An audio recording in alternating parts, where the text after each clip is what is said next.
Thanks very much. And moving from that to, on the Russian side of the round table, Mr. Vekselberg, who is of course well known for success in business in energy and aluminum and other sectors, and but now more primarily heading the, whatever it's called, coordinating council or board or whatever it is, of the Skolkovo, the innovation center to which so much hope is attached at the moment. Please, Mr. Vekselberg. Thank you very much. It is gratifying for me to see such a representative audience today. It proves that a business dialogue between the European Union and Russia, the issues pertaining to that are extremely topical, and we all have an interest in promoting those issues. I remember speaking last year at a similar forum. My contribution was filled with a large element of critical facts, sort of too large for this format of gatherings in terms of the relations between the European Union and Russia. That critical approach, which I advocated at that point, was based on the fact that we had been existing for quite a long time outside the framework of the Agreement on Partnership and Cooperation, which in fact was terminated. Over 3 years, Russia's business community has taken efforts to initiate new agreements, new WTO plus formats, but as it is, today we are exactly where we were 4 years ago. The agreement has eluded us. We are aware today that efforts of business to impact that situation through the relevant political systems is bound to fail. We need to adopt a fundamentally different approach to the major priorities of our dialogue. I think the example of Skolkovo that people will be referring to time and again will be a sort of litmus test to indicate whether or not Russia is ready for active cooperation with various institutions, companies and countries in order to advance certain modernization innovation projects or not. And the preliminary stage that we just passed today and what Mr. Losher mentioned, it shows that we have great potential. And I would like to emphasize that maybe we as business, we shouldn't just get from general to something specific. We shouldn't deal with global tasks of having new formats of agreements, but we should have more dynamic relations, bilateral relations between the companies, have specific projects that are numerous, and be more arrogant, I should say, in implementation and getting real results, not looking at political surroundings that are going to be all the time either helping us or putting some obstacles to us coming together. And I would like to emphasize that this broad audience which is present here, it shows that we do have such potential. A large number, huge number of European companies, I know in the framework of this forum, they're going to sign very specific agreements with the Russian partners, specific projects that are going to create the platform for the integration we've been talking so much about. I would like to underline that the role of business is going to be larger and larger in this dialogue. Soon we'll have G20 summit in Canada. It's a traditional political event, but for the first time there will be 2 representatives of business from every country that are going to be real participants of outlining not just political decisions, but also specific measures and specific tasks that the crisis put for us. These are the issues of regulating the financial field, monetary policy, and so on and so forth. And this is the signal that I believe should be used and should be received by us the right way.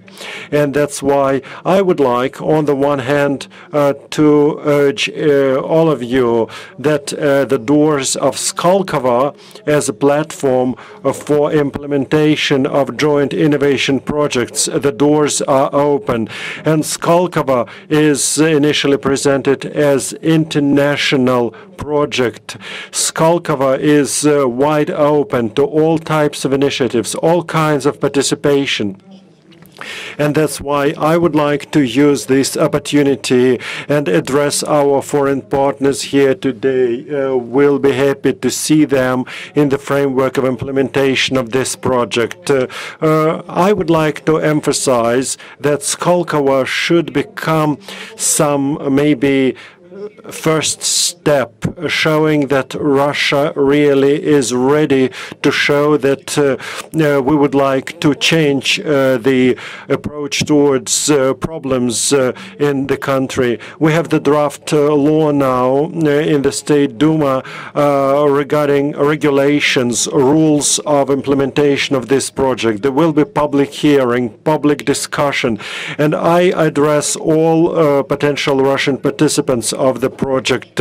We are going to treat all your recommendations and suggestions with gratitude, and we'll try to find the opportunity and reflect it in that legislative initiative.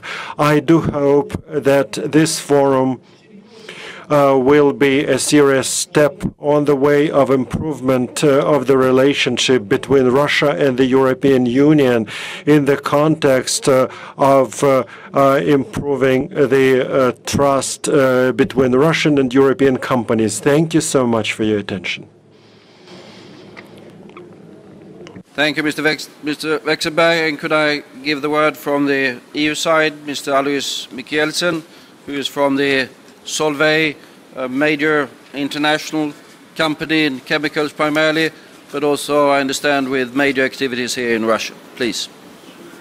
Excellencies, ladies and gentlemen, the world is really changing, you know it. Even if we may expect that pre-crisis growth might slowly come back, globalization is changing the world.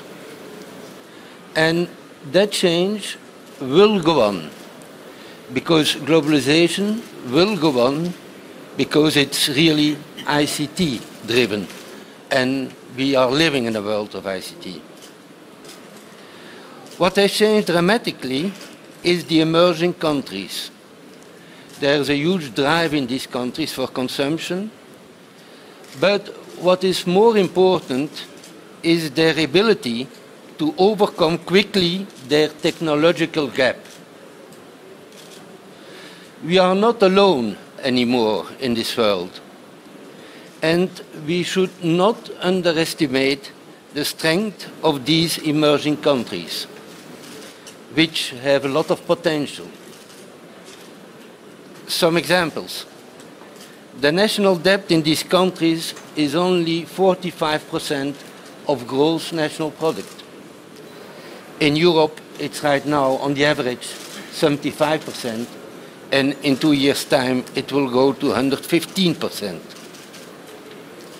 Another example, the credit rating of South Africa is better than of Greece. Perhaps not an example, but it's a fact. Another example, the yield in 10 years government bonds in Thailand are comparable of what they are in the United States. So Europe, United States are not the only players anymore. The emerging countries are becoming a more and more important player. I think that to face these new challenges and also to increase competition, Russia and Europe have to strengthen their relationship. We are very complementary. Russia has raw materials, skilled labor. Europe has a single market, and we have a lot of know-how, not only in regard to technical matters, but also in social management. Europe can bring a lot of added value to Russia to complement the strength of Russia in raw materials. And added value is labor, added value is growth. Another reason why Europe and Russia could do more together is that our cultures are close. Both we are very diversified, 28 countries in Europe, a lot of countries in Russia. Both we have a strong history. But we have to improve. We have to work to become closer. The entry of Russia in the WTO is only, although an important step, it is only a first step. More has to be done between Europe and Russia in regard to harmonization of technical standards, in regard to discrimination of the investors on the basis of nationality, in regard to visa policies, in regard to administrative transparency, in regard to legal setups. There is no growth, and it was said by different people already, there is no growth without innovation and competitiveness. Both Europe and Russia need growth. We need more growth in this world.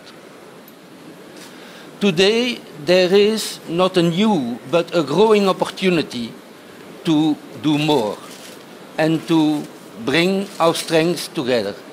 And as I mentioned, we have a lot of complementary skills. Ladies and gentlemen, business is based on a lot of things. But in my opinion, business is certainly based on confidence. And we have to do better. Confidence in the legal and political institutions. We have to do better. Confidence in partnerships. Confidence between stakeholders. There are very many positive examples of initiatives taken by Europeans in Russia, and we would see or like to see more initiatives of Russians in Europe. Please, we have to work harder together in this new world. Let's not do it together. Meetings of this one can certainly help in this regard, and I hope really that many initiatives will come out of a meeting like this one. Thank you.